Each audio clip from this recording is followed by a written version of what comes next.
राधा एक ऐसा महाभाव है जिसकी कोई कभी जीवन में कल्पना भी नहीं कर सकता।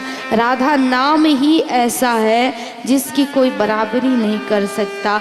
एक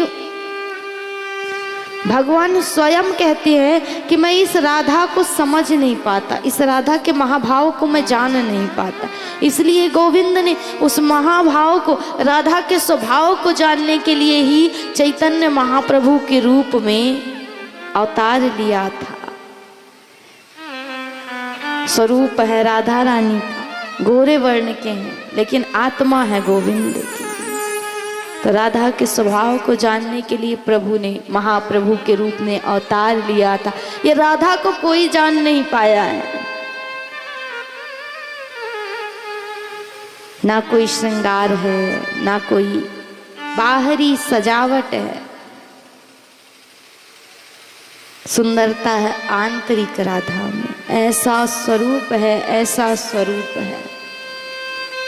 हे देवियों, कृष्ण पत्नियों ने कहा कि हम मिलना चाहते हैं किशोरी जी से।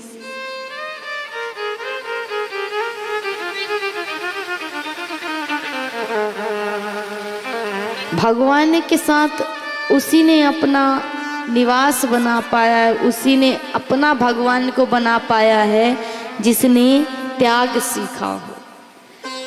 अभी सुदामा जी की कथा ने भी हमें यही बताया कि जीवन में त्याग है, वैराग्य है, तो प्रभु अवश्य मिलेंगे, आएंगे एक दिन इस गली में। और राधा का स्वरूप भी वही बताता है। यदि राधा रानी में त्याग न होता तो आज कोई ये कहता कि राधे कृष्णा राधे कृष्णा। कृष्णा से पहले भी राधे का नाम आता नहीं आता, उनके त्याग के कारण ही आया है। क्या किशोरी जी नहीं चाहती थी? यदि चाह लेती, गोविंद चाह लेते, तो क्या किशोरी जी उनकी नहीं हो सकती थी? लेकिन जो त्याग किशोरी जी ने किया वो कोई नहीं कर सकता। अपने प्राणों से प्यारे प्रियतम को किसी और को सौंप दिया। तो ये त्याग के कारण ही है कि आज भी आप मंदिरों में देखो तो राधा कृष्ण ही मिलेंगे, उन्हीं की पूजा होती है। कहीं पर रुक्मिणी जी के साथ देखा है भगवान को? रुक्मिणी जी कहती है मैं स्वयं राधा को जानना चाहती हूँ, क्योंकि राधा जैसा त्याग कोई नहीं कर सकता। भगवान भी जब राधा से नहीं मिल पाते तो विह्वल हो जाते हैं, व्याकुल हो जाते हैं।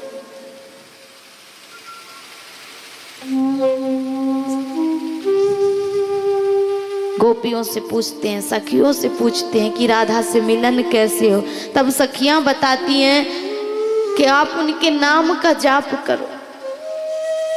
भगवान नित्य निरंतर राधा राधा राधा राधा करते रहते हैं, लेकिन अभी भी मिलन अधूरा था।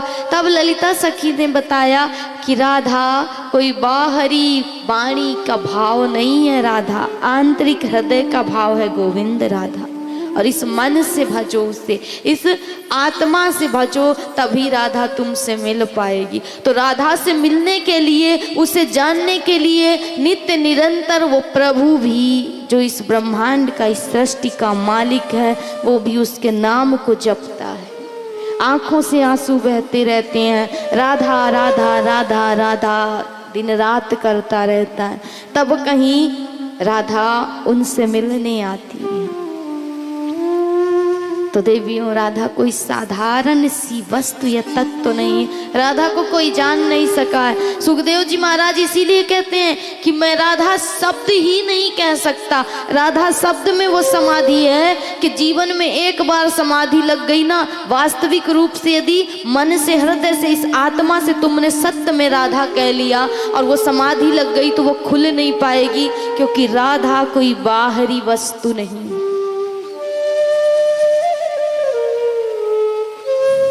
भगवान कहते हैं कि जो मुझे पाना चाहता है वो किशोरी जी का आश्रय ले ले।